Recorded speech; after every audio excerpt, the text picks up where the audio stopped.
habis. Naisha, Safira, Ya. kenapa buang sampah sembarangan? Ingat tidak hadis riwayat Muslim tentang kebersihan? At-tahuru syatrul iman. At-tahuru syatrul iman. Kebersihan itu Sebagian dari aman. pinter. Jadi kenapa buang sampah sembarangan? Nggak boleh ya. Kalau kita buang sampah sembarangan, Allah marah nggak?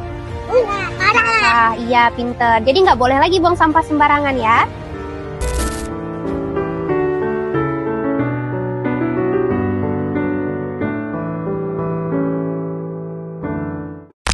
Panas sekali hari ini ya.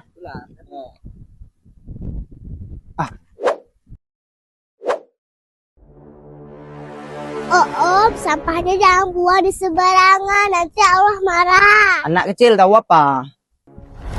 Kata ibu guru, jangan sampahnya buang di sembarangan. Betul juga dia bilang anak tuh. Oh iya, ambil sampah.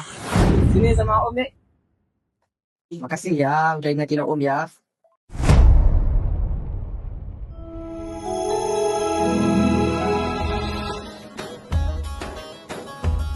Agama Islam adalah agama yang sangat menjunjung tinggi kebersihan. Rasulullah SAW bersabda, "At-tahuru syatrul iman." Kebersihan adalah sebagian daripada iman. Hadis riwayat Muslim.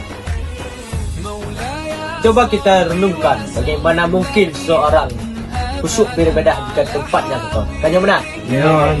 Bagaimana mungkin seorang mempunyai hati yang bersih dan tenang jika tempatnya penuh dengan sampah dan bau tidak sedap? Innallaha muhibbul jamal. Sesungguhnya Allah itu maha indah dan menyukai keindahan. Hadis riwayat Muslim. Jadi, mari kita sama-sama membersihkan balai pengajian kita yang kita cintai.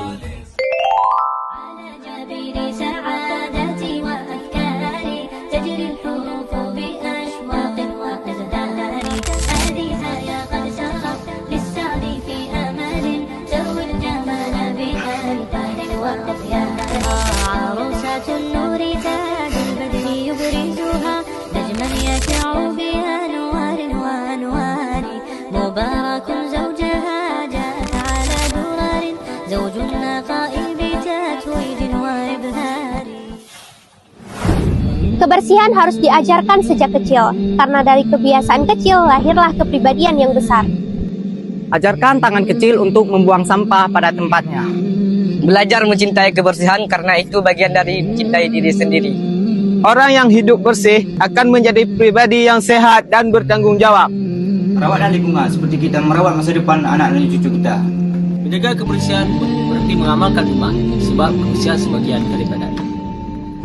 Kebersihan membawa ketenangan, ketenangan membawa kesehatan, kesehatan membawa kebahagiaan. Maka kebersihan yang sejati adalah kehidupan yang damai bila dilakukan dengan niat yang ikhlas.